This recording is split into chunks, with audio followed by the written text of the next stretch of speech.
Jesus himself said to me, "Leave those nuclear places as soon as possible. For those who remain will face catastrophic consequences. There will be an explosion that will shake the earth and no one will escape it. Now, I beg you to listen to me because this is really important for every believer right now. Stay with me because ignoring this could cost your life. Subscribe, comment below with Amen, and tell me where you are, and let's get started. I'm Marco Santini. The evening was humid, the kind that presses down on your chest like a heavy blanket you cannot shake off. I was deep inside the Cau nuclear plant in northern Italy, making my last rounds for the day.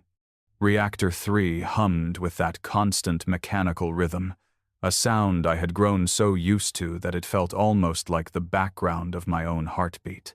My boots echoed on the steel walkway as I checked the gauges, scanning each number, marking it down, ensuring everything was within the safe range. My mind was already on the drive home, the dinner Elena might be cooking, the way Sarah's laughter would spill across the kitchen. But then, everything changed in a heartbeat, literally. It began with a sharp pressure in my chest, like lightning had struck me from the inside. I gasped, my hand flying to the control panel for support, but my knees buckled. A burning pain seared through me, then numbness. My vision blurred, the lights of the control room smeared into streaks of red and white. My thoughts narrowed into one desperate plea. Not here. Not now. I hit the cold concrete floor, and the world slipped away into a silence that was not sleep but something far deeper. For the first few moments, there was nothing, no sound, no breath, no sense of time. It felt as though I had been erased, like ink wiped from a page. Then came the strange awareness that I was still me, yet not bound to the body that had failed me. I could see it, crumpled on the floor. Workers rushing toward it, alarms beginning to wail. But I was above, free, watching it all unfold with a clarity sharper than any dream. Then came the pulling, as if invisible hands were drawing me upward through layers of reality. The plant, the alarms, the frantic shouts, they all grew distant, like echoes underwater. In their place, a vast expanse opened before me. It was not darkness, not light, but something beyond both. A presence filled it, immense and overwhelming, and I knew instantly who it was. Jesus. Not a figure I imagined from stained glass or paintings, but the living Christ. His presence was fire and comfort at once. A force so vast it could swallow universes, yet so intimate it felt like he had been beside me every moment of my life. He reached for me, and when his hand closed around mine, I felt every hidden corner of myself drawn into that grasp. All the fractured parts of me, the fears, the doubts, the secret sins, the longings I couldn't name, they were all exposed and embraced in that touch. And then his voice filled me. Not just words, but waves of being. "Marco, you are not finished. I have a mission for you." It was not a request, not an option, but a commission that reverberated through every fiber of my soul. Before I could form a thought, he lifted me higher, and suddenly I was standing beside him at a vantage I cannot fully describe. The earth lay stretched below, turning slowly in the void. Beautiful, fragile, radiant with rivers, mountains, and cities, glowing with the light of countless lives. For a moment, awe swelled in me like a flood. How small we are, how precious, how utterly dependent on the one who holds it all together. But even as I marveled, my gaze was drawn to certain places on the globe. Towers, cooling domes, and sprawling complexes that I knew instantly, nuclear plants scattered across continents. Italy, France, Japan, the United States. I expected to see stability, precision, the pride of human engineering, but there was a heaviness over them. A sorrow that made my spirit tremble. Beside me, radiant beings hovered, angels clothed in light brighter than any Sunday. They were not triumphant, not singing in joy. They were weeping. Tears streamed down their faces, not of weakness, but of unbearable compassion. Their cries echoed in a way that pierced me more than any sound on earth could. I turned to Jesus, my voice quaking in my spirit. Why? Why are they weeping? He looked at me, and his eyes were rivers of grief. For the millions who will die in nuclear fires, my protection is being withdrawn from these places. Even before I could process his words, I saw it, the shield of light, faint and fragile, surrounding those facilities. It was not the glow of technology, but something divine, a covering presence. And as I watched, it began to recede, like the tide pulling away from shore. In its place came a darkness, not the gentle veil of night, but a suffocating fog, thick and merciless. It pressed against my spirit, and I knew it was not just the absence of light, but the absence of hope, of God's protection. Panic rose in me. The workers, the families, the children who lived near those plants, they had no idea. They trusted steel and systems, money and management, but none of those could withstand the evil creeping in. And here I was, an ordinary engineer who had simply wanted to finish his shift, suddenly standing at the precipice of something cosmic, called to bear a message I could barely comprehend. Jesus' grip on my hand tightened. The time has come to warn them. Leave those nuclear places, for those who remain will face catastrophic consequences. The words pierced me. They were not a suggestion. They were life and death. My soul trembled as I realized the weight of what had just begun. You keep breathing even when the world says you should not. That is the oddest thing to notice first, the steady, impossible inhale and exhale inside a body that has been left behind. Up there, held in that enormous presence, you feel each breath like a bell, clear and slow, and it anchors you while everything else tilts. The air around me tasted like thunder and rosemary, sharp and sweet at once, a scent that lives somewhere between memory and miracle. There was a softness, too, the kind that folds you inward, a whisper of light on the skin, a murmur that felt like a hand smoothing a worried brow, a caress of warmth across the shoulders. These are the three soft forms you will remember when you try to explain it: whisper, murmur, caress, little things that make the impossible intimate. He did not look like paintings. He did not arrive on a throne with thunder and trumpets. He stood with a stillness that made every atom slow, and in that stillness you felt both welcomed and examined. His eyes were an ocean leveled and calm. They held everything I had done, and everything I had not done, but they did not condemn me. Instead, they made me honest. You know that moment when a child tells the truth, and the room clears because the lie has nowhere to hide? It was that, only deeper, a clearing of the soul. The main emotion that carried this part of the vision was awe, a quiet, trembling awe that sits like a cool stone in your chest. He reached for me without hurry, and when his fingers touched my wrist, it was like a voltage that rewired old habits.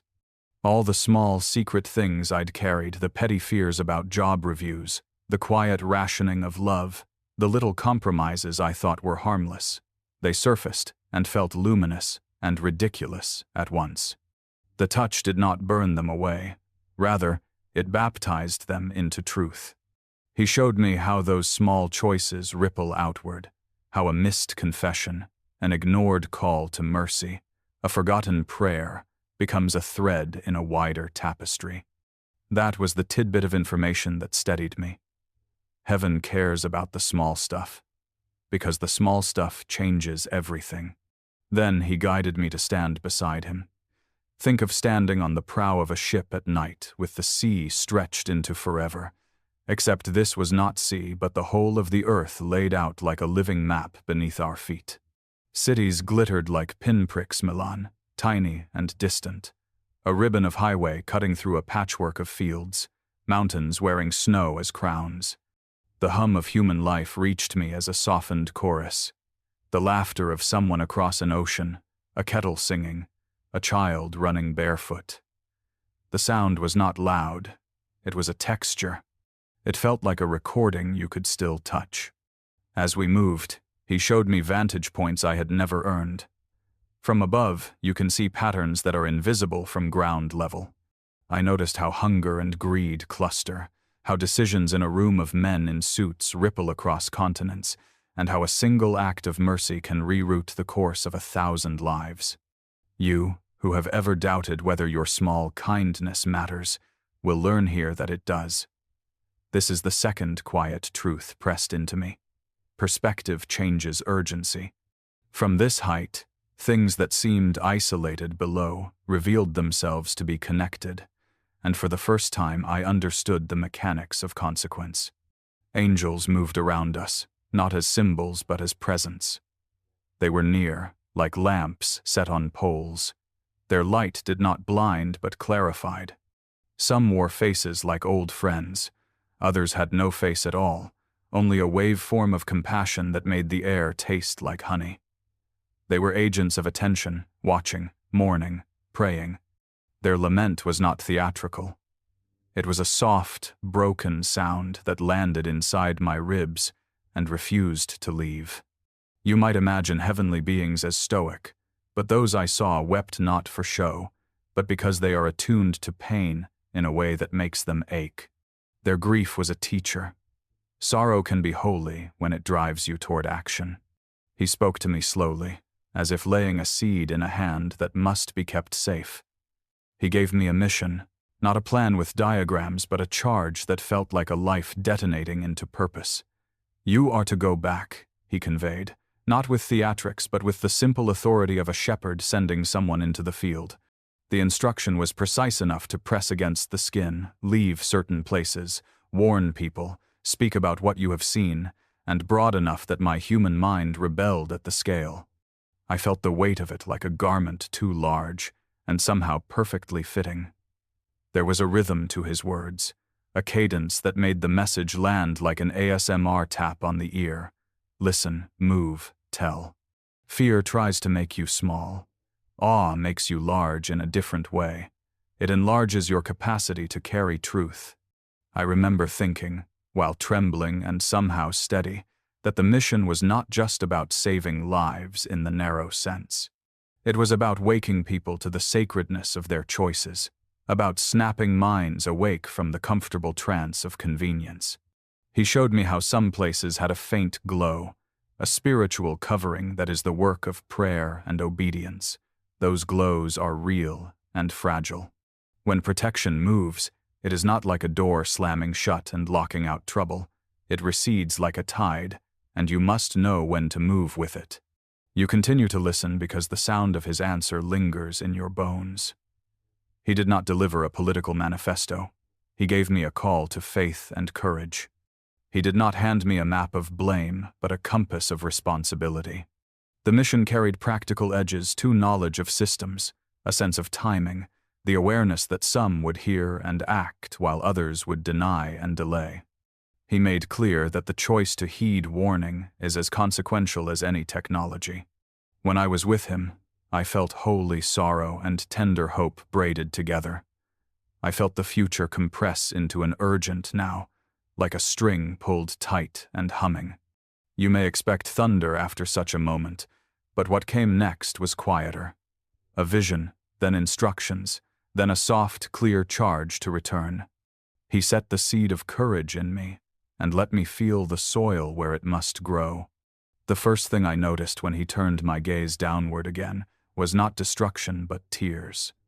Angels hung in the air over those great concrete towers, Fukushima, Vogel, Flamanville, and Kau, where I had worked. Their wings weren't weapons, their faces weren't fire. They were radiant, yes, but streaked with grief. They were guardians without swords in their hands, carrying instead an unbearable compassion. And when I heard their weeping, it wasn't like human crying. It was a resonance that filled the atmosphere, like a violin string vibrating in your bones. It shook me more than any explosion could. You keep thinking angels are invincible, unshakable. But what I witnessed proved they feel the pain of humanity in ways deeper than flesh. Their lament rose and fell like a tide, and every note carried weight grief for fathers who would never return home, for children whose lungs would choke in smoke, for mothers clinging to empty cribs. It was unbearable, and yet I could not look away. I turned toward Jesus, my voice trembling, though I had no lungs. Why are they weeping? He let me feel his answer before he spoke it. Sorrow wrapped itself around me like a heavy coat. Then his words came, soft but unmovable. They are weeping for the millions who will die in nuclear fires. My protection is departing from these places. And I saw it. Around each plant shimmered a glow, faint but real. It was not electricity. It was not machinery. It was presence. A divine covering, the same presence that once shielded Israel in the desert, now holding back forces darker than men understand. That glow had always been there, unacknowledged, like an invisible barrier. But now it was pulling away, slowly, silently, like the sea pulling back before a tsunami. As the glow faded, something else took its place. Darkness. But not night, not emptiness. This darkness had weight. It pressed down, thick and suffocating, like tar in the lungs. It wrapped itself around the towers and seeped into the ground. And where that darkness settled, hope drained away. I could feel it, the absence of God's protection. Not merely danger, but exposure, like skin without skin, like a house with the roof torn off in a storm. The emotion that filled me then was dread. Not fear for myself, I was beyond flesh, but dread for those still alive below. Millions who trusted alarms, control rooms, and steel, never realizing how fragile all of it was without divine covering. Jesus let me look closer. Inside the walls of Kau, I saw my own colleagues walking through hallways, carrying clipboards, talking about safety checks and deadlines. They were oblivious to the withdrawal above their heads. Some of them laughed, some smoked cigarettes outside the security gates, some made plans for the weekend. They did not know their protection was thinning, that angels were crying over their ignorance.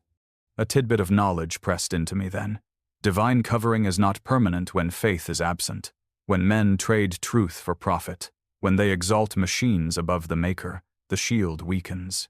Heaven does not abandon lightly, but it does not force itself on those who scorn it. The darkness thickened, and I began to feel suffocated even as a spirit. That's when the three soft forms came. First, a hush, like velvet draped across a room, wrapping me against despair.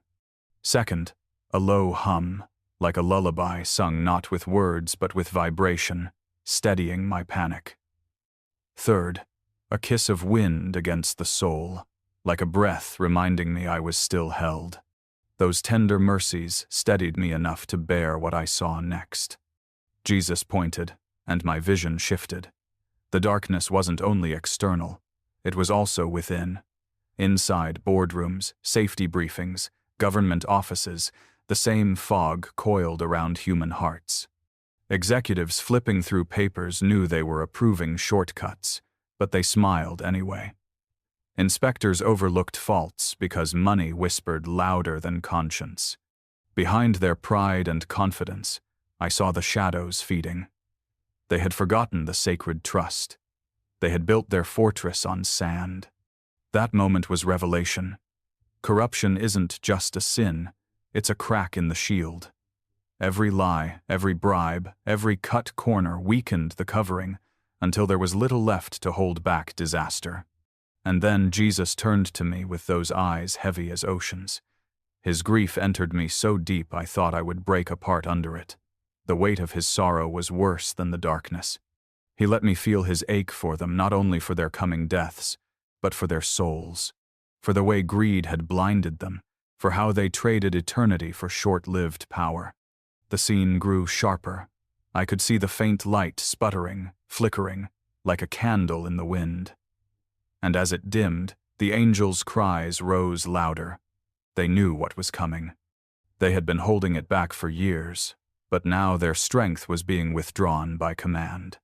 I wanted to scream at the workers, to beg them to leave, to run, to see what I saw. But my voice had no place in their ears. I stood beside Jesus, torn between awe and dread, realizing that knowledge without power is agony. And then his words again, clear as thunder yet tender as rain. Marco, they will not all listen, but you must still warn them. That was when I understood the reason I was shown this horror. It was not to terrify me for terror's sake. It was so that, when I returned, I could stand before men and women who trusted too much in human strength and tell them plainly, the covering is lifting, and you must decide whom you will trust. Jesus' hand remained on mine, and suddenly the vantage point shifted again. It was no longer the towers shimmering under fading light. It was inside the guts of the plant, the corridors where I had spent years trusting in steel, valves, and circuits. I saw the KO control room, familiar as my own living room, yet it was different now. The air felt heavy with secrets. Shadows stretched across computer consoles, not cast by lamps, but by corruption. At first, I thought I was witnessing ordinary mistakes, missed checklists, tired workers cutting corners. But then the scene sharpened, and I saw more. Managers with stiff collars and briefcases leaning close to men in suits who did not belong. Hands exchanged envelopes thick with cash. Safety logs were signed without inspection, alarms muted, failing components marked as acceptable risk. Every signature, every nod, was another stitch in a cloak of deception. The main emotion in me was disgust, a sickness deep in my chest. I had worked beside some of these people. I had trusted their words, shared coffee with them, and now I saw how deeply the rot had spread. Not just laziness, not just intentional betrayal. Then came the tidbit of knowledge that shook me. Corruption opens the door for sabotage. When integrity is sold, the enemy does not even need to knock. He walks in through the wide-open gate. And so, I saw them foreign agents, disguised in maintenance uniforms. They blended in like ghosts, their faces blank with focus. They carried toolkits, but not for repair. Their fingers moved with rehearsed precision, unscrewing panels, wiring small black chips no bigger than a coin into the heart of the cooling system. I leaned forward, desperate to stop them, to shout, but my voice was only breath in heaven. "Who are they?" my soul whispered. Jesus' answer hit like a drumbeat. "Servants of darkness. They work for powers that seek chaos." The vision zoomed, like a lens snapping into focus.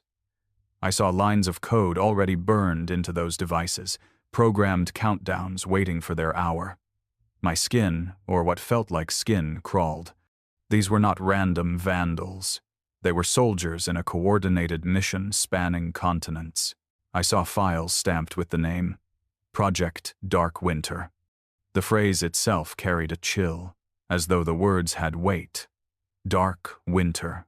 The plan was not only to cripple plants, but to ignite a chain reaction, explosions timed to spread panic across nations, radiation clouds sweeping cities, economies buckling, governments breaking under the weight of fear. The nuclear plants were not the final target. Humanity was. I could hardly breathe in that revelation. Yet he showed me more. Behind the infiltrators stood men in polished offices, conference rooms hidden underground, maps glowing on digital screens. They were not surprised by the sabotage they had ordered it. Wealthy, powerful figures, men with eyes like steel and mouths twisted in cold amusement. They were orchestrating terror, not for destruction alone, but for control. The agents inside KO moved like dancers, planting devices in circuits I knew well, circuits I had inspected, trusted. My heart sank. I could see exactly where they placed them, could trace the wires like veins in my own body.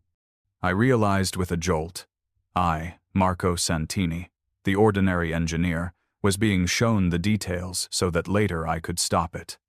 The room pulsed with menace. Each small chip glowed faintly red in my vision, as though Jesus himself had highlighted them for me. I counted them. 3 in the primary cooling system, 1 in the backup regulator, 1 in the emergency shutdown board. They were invisible to ordinary eyes, but heaven exposed them. I turned to Jesus again, begging without words. Why me?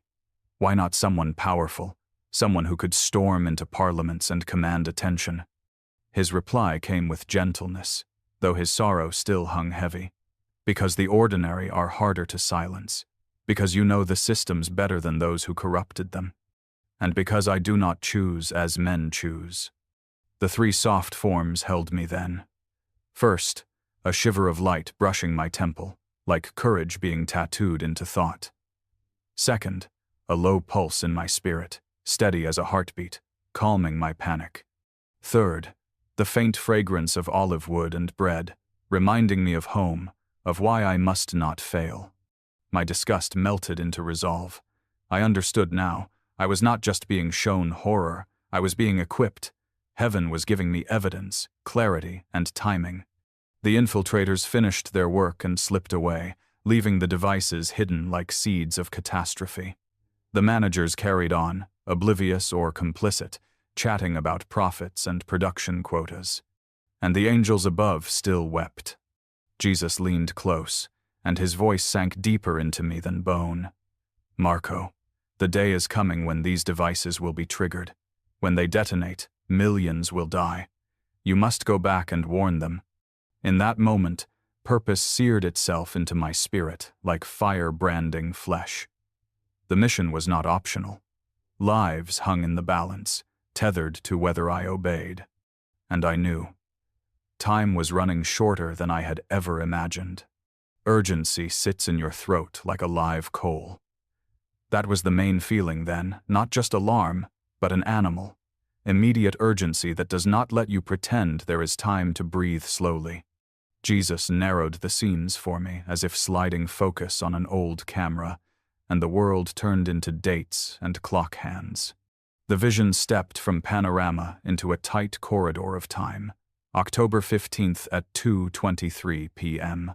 It landed in me like a bell toll, precise, implacable, impossible to ignore. He did not shout it. He set the time down with the calm of someone stating an immutable law. You would think that hearing a date and a minute would relax you into preparedness, but instead it hollowed out my stomach. Knowledge sharpened into a burden. When you know the hour, you are responsible in a way that is both terrifying and freeing. The tidbit that burned into my mind then is simple and terrible. You are given 72 hours to act, 72 hours to move, to speak, to insist, to beg. 72 hours before a scheduled wound opens. The scene folded like a paper map. I was shown a sequence not to instruct how to hurt, but to show the human cost that follows when the moral spine of institutions is broken. In that tight focus, I saw my own plant, cow, furling alarms like a throat clearing, and then the flicker of something that would become a flare. The image of that moment was a bright, hot star, exploding into a wash of color and sound. It was slow enough for me to see faces in the glass of a passing car, to see a mother turn, as if reminded suddenly of a forgotten song, to see a child drop a toy and never pick it up. The detail did not serve method. It served grief. He gave me more than the clock. He gave me coordinates of sorrow, not numbers you could weaponize, but places of consequence. Flamanville, Vogel, a plant in South Asia linked like bones in a skeleton of calamity. Each site had its own hour, each hour a promise of collapse if left unchecked. He told me the sabotage was not isolated. It was a cascade. The first would be a signal, the rest a chorus. The voice that spoke those things was not theatrical. It was the tone of one who has seen the ledger closed and must now hand you the pen. You feel the three soft forms again, a low whisper at the back of your neck, like someone reminding you gently that this is not merely story, a cool murmur across your palms, steadying the tremor that wants to make your hands useless, and a faint caress at the brow, like the memory of your mother smoothing your hair the night you were feverish. Those small mercies kept me human in a vision that threatened to strip me of that very thing. They were the quiet saints in the drama. When he spoke of the 72 hours, he also set limits. This is not a cinematic screenplay where heroes can rush in and fix everything. Some doors will be closed, some ears will be hard. Some supervisors will dismiss you as delirious, patients of trauma, or a man whose corpse briefly misfired. The practical truth poured into me. You will be ignored by many, heard by a few, trusted by fewer still. That knowledge did not crush me. It steeled me. There is dignity, he seemed to say, even when people refuse to listen. You must do what you can. I saw myself on the hospital bed when the commission completed the jolt, the beeping, Elena's face, and then, hours later, standing before a supervisor, with my words tumbling like fragile glass. The world of men in suits is not the same as the world of angels. There is skepticism, bureaucracy, and 1,000 reasons to delay. Yet he made it clear. Where human arrogance closes a door, prayer opens a window. It was not given to me to fix every broken will, but I was given authority to speak. I could not make obedience compulsory. I could only make warning unavoidable. The urgency felt also like wind pushing from behind. I was shown moments where people paused mid-task, where a maintenance crew's attention snagged on an odd noise and decided to check, where a single conscientious eye found what others had missed. A small, human indecision could turn catastrophe to caution. The vision did not absolve responsibility from systems that had failed. It simply honored the power of one honest person to tilt a larger outcome. That was the clandestine mercy threaded through the warning. Little acts of fidelity matter. They are fulcrums. You will also see the subtle cruelty of time. 72 hours is not glamorous. It is not an empty extension. It is a corridor where prayers must be short and fierce, where calls must be made, and explanations given without the luxury of long persuasion. There will be moments when you must choose between appearing foolish and saving lives. Heaven does not pretend otherwise. It hands you the hard choice and the courage to make it. In the vision I tasted iron and rain, the sensory mix of a control room before storm, and the tang of adrenaline on my tongue when I realized how narrow the margin really was. I watched my hands, still those hands that had tied bolts and drawn schematics, tremble as I prepared to speak truths that would sound like madness to some. I remember the soft light pooling in the ward where Elena leaned over me, her hair a halo of worry. She needed me to come home. The gravity of that private ache sharpened the public mission. This was not an abstract protest against evil. It was a fight to keep a wife and child from being torn into the ragged pages of history. He showed me, too, the cost if I failed. Not in lurid detail, but in the sense of a table cleared of plates, a house emptied of laughter, a small town ringed in silence. It was not sensational. It was relational. The devastation he placed before me was measured in names and memories, not statistics. That is what made the 72 hours a burning demand. They were ticks on a clock counting down the faces I loved. And then he gave me one last detail, the softest thing of all, a promise that no righteous warning is wasted.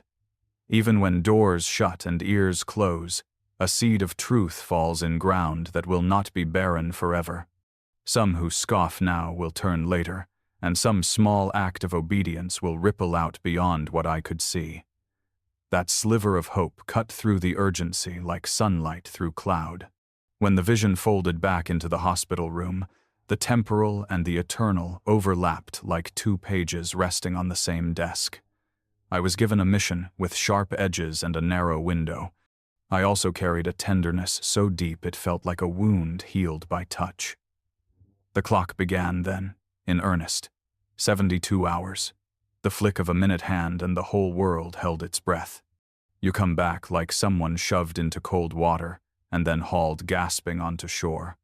The hospital smells of antiseptic and motor oil, the beeping of machines like a metronome marking a life that shouldn't have been restarted. My body hurt in places that felt newly invented, a rib that flared when I breathed, a phantom ache where chest pain had been.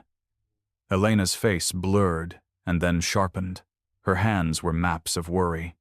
Nurses moved with the quiet efficiency of people who have seen miracles and tragedies in the same shift, and learned not to be surprised by either. The main emotion that carried me through those first hours was fierce urgency, the kind that doesn't allow room for politeness, sleep, or social niceties. You know it when it grips you, a cold flame under the sternum that says, "Move, now." The first soft form arrived as a whisper at the edge of hearing not a voice, but a tone that steadied my racing thoughts. The second was a murmur like distant rain on a tin roof, calming the panic that wanted to turn my limbs to water. The third came as a small caress across my brow, the remembered touch of Jesus' hand making the impossible bearable. These little mercies kept me from falling into despair as truth realigned into purpose. Doctors called it a cardiac arrest with prolonged downtime. They spoke in measured tones about hypoxia, rhythms, and recovery windows. They gave me pills and tests and cautioned rest. They didn't know what they had nearly buried. To them, I was a patient with a story that might be delirium. To me, every minute pulsed with the vision's clarity. October 15th, 2:23 p.m. Devices planted, 72 hours. This tidbit, the timing, the location, the method had been pressed on me like a hot coal, and now it was smoking in my hands. I could not lay it down. You continue to listen to the sound of the room because it will matter later. The soft shuffle of rubber soles, the click of a pen, the hushed prayers murmured at a bedside. In the hours after I woke, I made calls. My voice was hoarse, granular with leftover smoke from that other place. But it was steady. I called Dr. Rossi, the plant supervisor, and told him plainly what I'd seen, not as conjecture, but as a mandate from heaven. Shut Reactor 3 down for an emergency inspection. His response was professional doubt wrapped in concern. "Marco, you need rest. These visions after cardiac events are not uncommon. We'll run diagnostics when you're stable." He meant it kindly, but his words were a screen between me and the lives on the other side of it. Then, small kindness. Jeppy, a colleague who'd always noticed the little things, called me that afternoon. He sounded shaken. "Marco, we found an odd component in a panel during maintenance. It wasn't in the schematic." That single line felt like an answered prayer, one ear that tuned, one eye that noticed. Jeppe had the conscience Jesus had praised in the vision. He had the courage to say, "We should shut it down and check." The practical detail hit me then. Not everyone will laugh you off. Some will behave as if God still speaks. That knowledge steadied me. I left the hospital before they could argue I should stay. Elena's hands on my sleeve were pleading and steadying at once. "Promise me you'll be careful," she whispered, and in her voice I heard the small domestic economy of love that makes the world bearable. I promised, but promises felt thin next to the gravity of what I had been shown. The drive back to Kau was a corridor lined in ordinary things. Trucks idling, a woman folding laundry, a stray dog sleeping in the gutter. These images are the ones that haunt you later, the normal life that keeps humming until an invisible clock runs out. At the plant, bureaucracy met me like a wall. Paperwork, liability forms, security protocols, these are the languages institutions speak when faced with anything that interrupts operations. I told Dr. Rossi what I had seen. I didn't say I dreamt or I hallucinated. I said, "There are devices in Reactor 3. You must shut it down for a full inspection before 2:23 p.m. on October 15th. He frowned, scribbled notes, and left for a consultation. He returned with a chair, a friendly skepticism, and an order to observe me for the next shift. Their systems are designed to value measured evidence over spiritual urgency, and that's a structural fact I had to live with. You continue to notice the sensory details here, the smell of spent coolant, the metallic taste of fear at the base of your tongue, the humming of pumps like distant bees. Those are the textures that prove to you later that you were not dreaming. In the control room, technicians watched displays with eyes trained to notice anomalies measured in microseconds. To them, my claim was an intrusion into a carefully managed world. Some looked at me like a man waving a paper airplane at a jet. Others, quieter, swapped glances and carried the weight of my words home with them like contraband.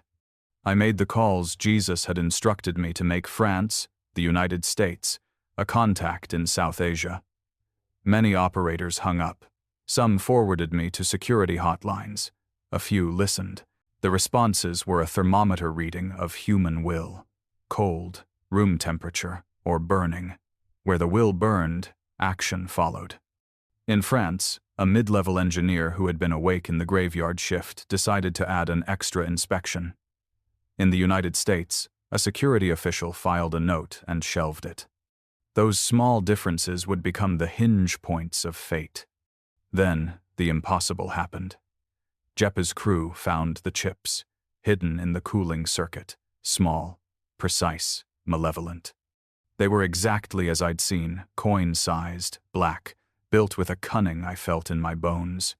When the inspectors pried into the panel, the chips glowed an inner red for a moment, as if they recognized exposure.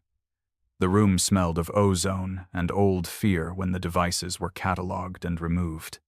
There was a mixture of triumph and dread in the air. Triumph because a disaster had, for the moment, been averted at KO. Dread because the same pattern might be replicated elsewhere. Word spreads in strange ways when the supernatural nudges the mundane. The official reports called it anomalous components of unknown origin. Journalists would later call it a thwarted sabotage attempt. But at the time, the immediate reality was this. Lives were saved at KO because one man who listened to a whisper in a hospital bed insisted long enough to be heard. That is the tidbit you must hold. Human courage, multiplied by small acts of integrity, can stop catastrophe. Some places listened and were saved. Others, like a nation with a proud complacency, ignored the warnings. When the second sight did not heed the call, the consequences were brutal. I watched it happen with a horror that blurred the edges of my reality. The explosion at Vogel, the panic in streets, the wails, the flattened skyline. Friends called from faraway places, their voices thin with shock. I replayed the calls and the silence, the moments when a secretary placed me on hold, when a supervisor decided the cost of an inspection was too high, when national protocol valued continuity over the ghost of a warning. Those human decisions became the architecture of loss. By the time the dust settled in my region, the tally was not yet full, but the pattern was plain. Where ears closed, catastrophe opened. Where someone chose integrity over convenience, lives were spared. The moral was not new, but the stakes felt brand new. Obedience matters. Faith, when matched with action, can reroute history. The sky remembered nothing of ordinary mornings. When the explosions came not all at once, but in a cruel, choreographed cadence, the first sensation in the town's downwind was a bright, brutal brightness that stole the air from your chest. For those who survived the flash, the next thing was the grainy silence that follows a thunderclap. Birds stopped mid-flight. Radios died. A hesitation in the world as if some gear had slipped off its axle. The main emotion for this part of the vision was a slow, dawning horror. Not the high pitch of panic at first, but a widening, cold comprehension that the rules had changed and would not return. You feel it like a physical pressure, the fall of ash and the whisper of the wind carrying what could not be seen. Radioactive clouds are treacherous because they are invisible until they touch you. They are treacherous because they ride the weather and the human currents of flight.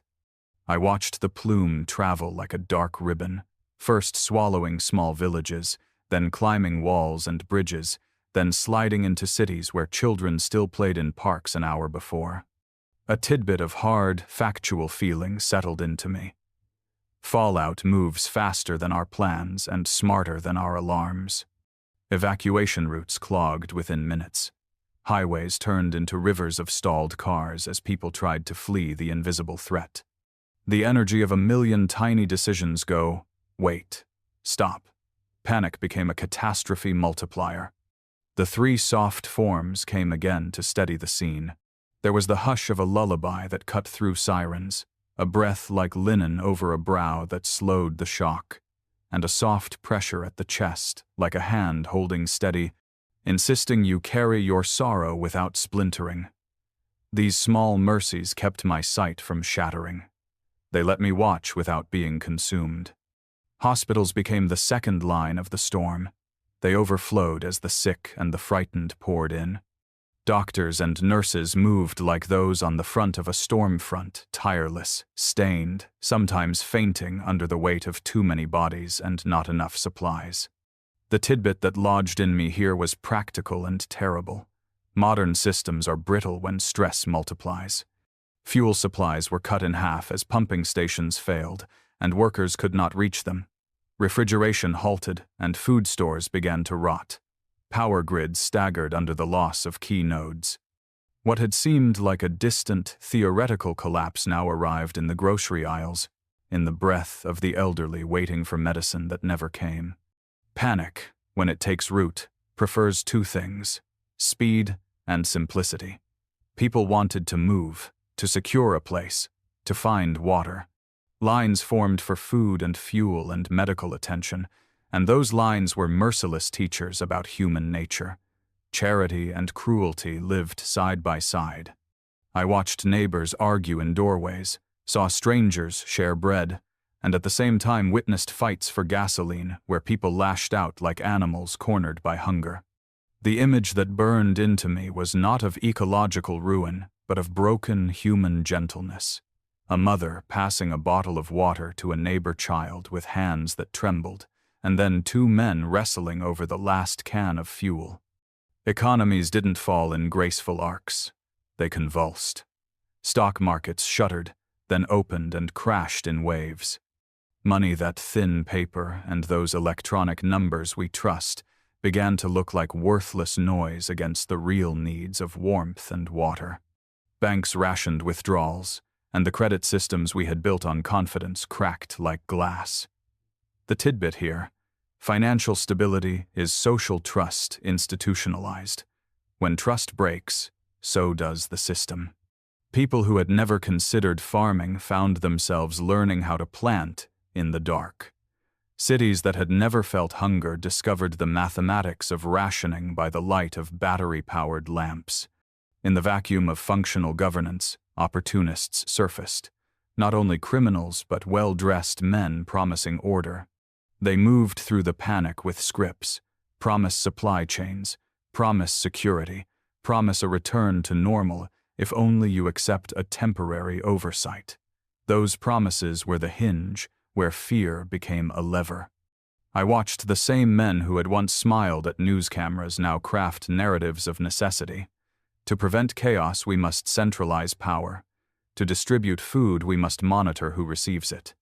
The soft murmur at this stage sounded like velvet being smoothed over a conscience, an almost soothing narration that dressed control in the language of care. And then the aid chip entered like a clinical solution to a human catastrophe.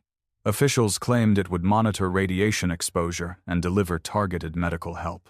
Desperation makes many bargains. In the queues, exhausted families were told a chip could secure rations and shelter. The promise of safety made hands reach out. I saw people accept the device with haunted, grateful faces, a small metal thing pressed to skin and then embedded beneath it like a contractual brand. A crucial tidbit: systems that begin as medical or logistical tools can be turned into instruments of coercion if the implementing authority chooses control over freedom. Once the chip was widespread, access to food, medicines, transport, and essential services became mediated by its presence. Those who refused found themselves outside the circle of help. I saw communities that tried to live off-grid, small towns refusing the chip and relying on ancient networks of trust and skill. They were weak in resources but strong in cohesion. The sealed, those who had been marked by something deeper than technology, walked through that new landscape with a different kind of protection. The vision's single practical truth here was a paradox. Material scarcity breeds both cruelty and profound generosity. Spiritual fidelity often cost you food and heat, but, in some places, opened doors of mutual aid by people who would not bow to coercion. As governments lost their grip and new structures rose, the world became a patchwork. In some regions, authoritarian measures spread like a stain. In others, small communities learned old skills and created networks of sharing that looked suspiciously like the early church houses opening to strangers, communal gardens tended by hands calloused for different work. My sorrow for those who suffered was heavy, but so was a humble, fierce hope for those who chose to love when the world narrowed to survival. The men in the underground rooms, the architects of the sabotage and subsequent control, watched the panic and smiled. It was terrible to see that cruelty, inventiveness, plan, strike, then present the solution. The vision gave me a clear, bitter fact. Engineered terror is a strategy because it works on fear. After the explosions, laws were passed in a rush, and the public, exhausted, traded liberty for the promise of safety. Those small legal changes, written in the night and signed in haste, hardened into a system where obedience, not conscience, became the measure of provision. And yet, amid all that, there were pockets of light. I watched sealed believers sharing what little they had, risking exposure to radiation to rescue a neighbor, turning cellars into soup kitchens, passing down seeds and stories together. In the worst chapters, humanity showed its blessed stubbornness, sometimes in greed, sometimes in grace. That balance was the tidbit that kept me from sinking into despair. Human hearts can choose beauty even when the world is stripped to bone. You are listening because these images do not leave you. You hear the crackle of a radio in a half-dark shelter, the low murmur of people praying, the soft hiss of rain on a tin roof, and underneath that, the whisper that choices made in crisis define the shape of what comes after. The fallout was not merely physical, it was moral and social. The tests it produced separated those who would clutch control from those who would give sacrificially, those who would buy safety for a chip from those who would pray for a seal. When the dust settled into daily rhythm, the great catastrophe did not end with rubble and fallout. It continued in quiet forms, creeping like mold in the soul. The loud blast of explosions had faded, but a subtler terror took its place, control disguised as care. This was the time when the chip became not merely an offer but a line drawn in sand. And with that line came the sharp separation of hearts. I saw it with unbearable clarity. Aid tents rose in city squares, neat and white against landscapes of gray ruin. Officials in sterile uniforms held scanners that beeped like lullabies. Mothers lined up with their children, eyes hollow from hunger, bodies weak from exposure. Step forward, receive the implant, and food will be provided, the voices said with clinical calm. Families clutched each other. The choice was brutal. Accept the device and eat, or walk away into hunger's embrace. The main emotion that surged in me here was grief, not only for the starving but for the souls being funneled into submission. Grief because I knew this was not just logistics, it was spiritual siege. The tidbit pressed into me then was simple and devastating. The mark comes wrapped in necessity. It will not be offered with horns and banners but with bread and blankets. The three soft forms steadied me once again. First, a whisper like warm wind moving through dry grass, reminding me that God's provision often comes hidden. Second, a murmur like low thunder across hills, anchoring me that his voice is never silenced. Third, a caress like cool water poured over cracked lips, proof that mercy still flows even when men try to dam it. I saw those who accepted the chip. At first, relief spread over their faces, bags of rice, bottles of clean water, vaccines, a cot to sleep on. But then their smiles dulled, their shoulders bent. The chip became more than a pass for food. It became a leash, every movement tracked, every purchase logged, every gathering monitored. A new grid overlaid their lives. Some tried to resist, but the chip answered to masters who could silence dissent with a flick of code. And the people, exhausted, submitted because they thought survival was all that remained. But then I saw others. They bore no chip. Instead, a glow shimmered faintly across their brows, not visible to the naked eye but blazing in the spirit. It was the seal of the living God, as Jesus had shown me. Those sealed walked through devastation with a strange peace. Radiation did not scorch them, hunger did not consume them, and when they shared their last crust of bread, somehow more appeared. Their protection was not the absence of pain, but the presence of God's faithfulness. This was not allegory.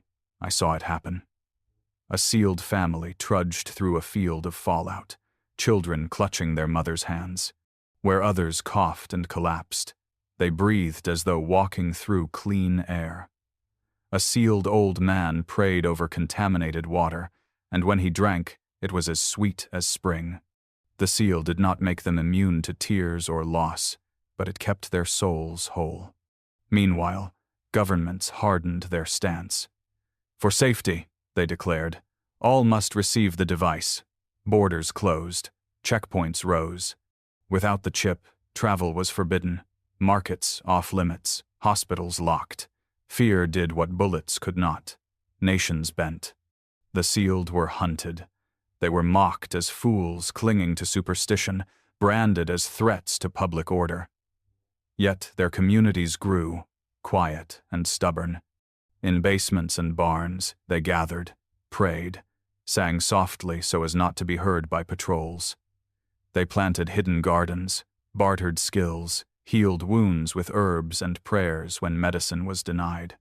These underground fellowships looked like the Book of Acts reborn in ashes.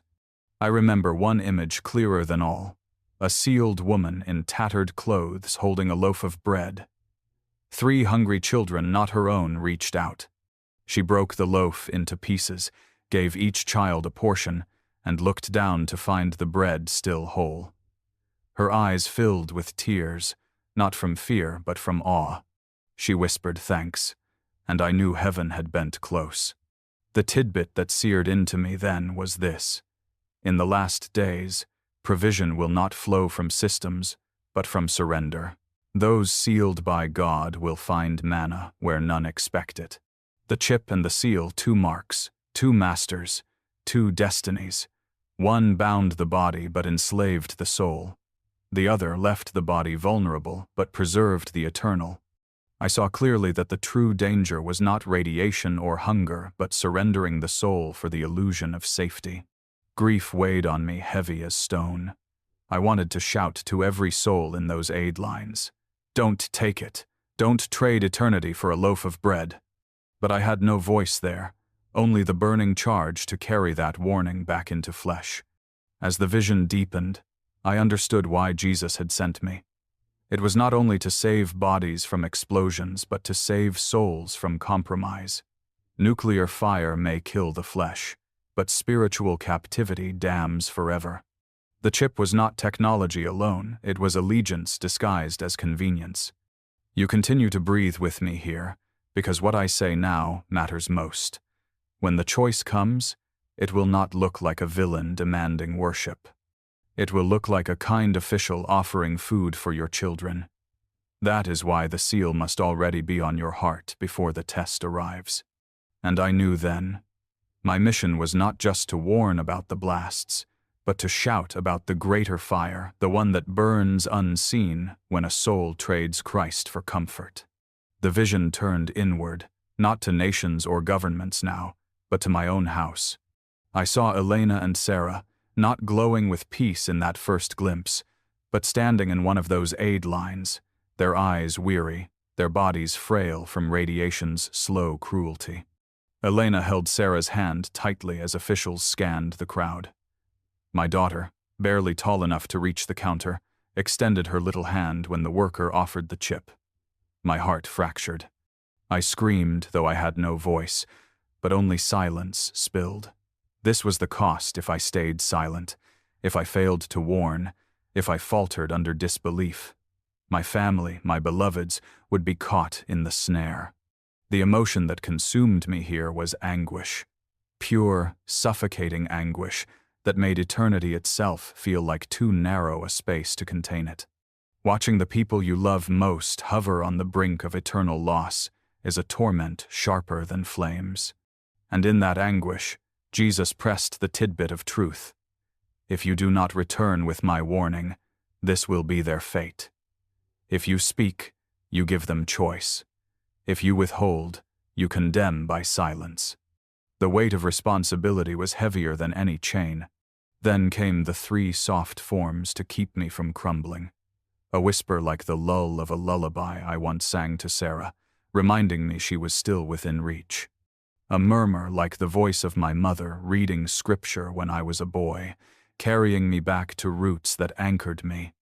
And a caress like Elena's hand, brushing my hair when fevers laid me low, reminding me that love endures beyond terror. I returned to life, carrying that anguish. Back in my body, my lips dry, I told Elena what I had seen. At first, she thought delirium spoke. But as the days passed, and as news of reactors and evacuations filled the airwaves, her fear turned to trembling belief. She clutched my hand, tears spilling, and whispered, "We will choose his seal, Marco, whatever it costs." The underground communities began forming soon after the blasts. Believers who had listened, who had heeded, withdrew from the queues and the checkpoints. They met in barns and cellars, whispered hymns under the cover of night, and broke bread with trembling gratitude. I saw them the sealed carrying each other when legs failed, praying when words caught in throats, holding funerals with songs instead of despair. There was loss. Many died. Some children wasted to thin shadows. Some elders breathed their last on dirt floors without morphine. But what marked those gatherings was not despair, but presence. God's presence. His light glowed faint around their brows, and their souls radiated peace that no hunger could touch. It reminded me of the catacombs, the first believers who, hunted and starved, still sang of resurrection. Meanwhile, in the cities where the chip ruled, bodies survived but souls grew dim. People traded jokes about convenience, about how easy the device made life. But behind their eyes was a hollowness, a dimming light. They had gained rations but lost something unseen. I grieved for them, but my grief sharpened into resolve. I must tell all who will listen that eternity is more valuable than survival. You continue with me here, because the sound matters. The muffled singing in a dirt-walled cellar, voices soft but steady. The clatter of spoons on tin bowls as sealed families shared thin soup. The rustle of pages from smuggled Bibles read by candlelight. These are the sounds that testify. Faith does not vanish under pressure, it grows roots. One night I dreamt of Sarah again, but this time she glowed with the seal. She held her mother's hand as they prayed in secret. And though their bodies looked worn, their faces shone with a joy deeper than laughter. That was the mercy. Jesus had marked them, because I had spoken, because we had chosen. And I woke with tears that were not despair, but relief. The tidbit that anchored me through those months was this. Survival is not the goal, faithfulness, island. Survival without Christ is a half-life. Death with Christ is not an end, but a doorway. The underground believers lived that truth. And though the world mocked them, heaven stood with them. And so I tell you now, with the urgency of a man who has carried both grief and hope. Better to go hungry with his seal than to feast with the mark. Better to die in his presence than to live as a slave. The vision pressed toward its final edge, and I knew what it meant. There would be no more delay, no more excuses. Jesus stood before me again, his eyes oceans of fire and sorrow, and his voice carried both tenderness and thunder. Marco, when you return, do not waste words. Do not soften what must be spoken. Tell them plainly, repent, accept my seal, prepare your hearts, and warn others, for the time is shorter than they think. The emotion filling me here was solemn resolve. Not the panic of earlier visions, not even the anguish that crushed me at the sight of my family, but a deep, immovable resolve like a mountain set in my chest. The tidbit that sealed itself into my mind. The last warning is never about fear, it is about choice. Fear may stir the heart, but choice seals the destiny. 3 soft forms steadied me once more. First, a whisper like silk across my ear. You are not alone in this. Second, a murmur like waves lapping a quiet shore. I am with you always. Third, a caress like a hand across my shoulders. The burden is heavy, but my yoke is light. Jesus let me see his return. Not the quiet man of Galilee, but the Lord of glory, riding clouds, angels like armies flanking him, light cascading in rivers that scorched the darkness. The same men who plotted explosions and built systems of control cowered in their bunkers, their faces pale with terror. They had played their hand, and now the true king had come. Every knee bent, every tongue confessed, whether in joy or in dread. The sealed lifted their eyes and were gathered to him, radiant with peace. The marked shrieked as their allegiance was revealed for what it was. The final charge came not as suggestion but as command. Warn them. Tell them the seal is available to all who surrender fully. Tell them survival lies not in bunkers, nor in rations, nor in governments, but in me.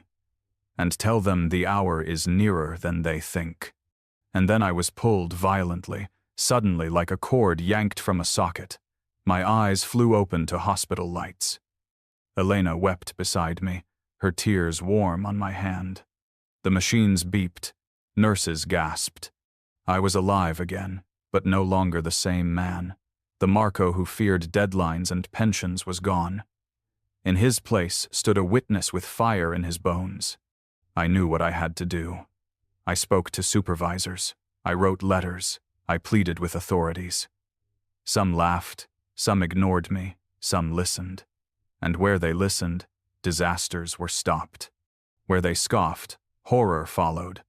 But my duty was not to guarantee success, it was to deliver the warning. And so I speak to you now, not as a prophet with robes, not as a scholar with degrees, but as an ordinary man who died, met Jesus, and was given a mission. Leave those nuclear places. Do not put your trust in machines or governments. Prepare your souls more than your shelters. Accept the seal of the living God before the choice comes to your door. Because when it comes, it will not announce itself with horns. It will come in the form of an official offering food for your hungry children, shelter for your weary body.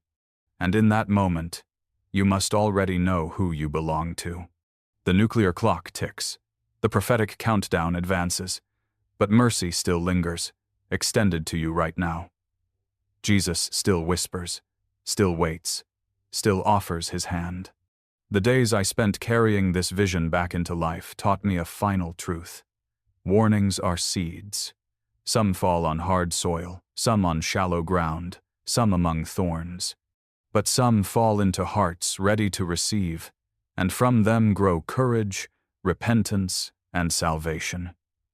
That is why I speak, even if mocked, even if ignored, because one seed may take root, and one soul is worth all of it. I leave you with this. Do not fear the darkness. Fear only a heart unprepared. Do not chase survival at the cost of your soul. Chase the one who conquered death, who holds you even now.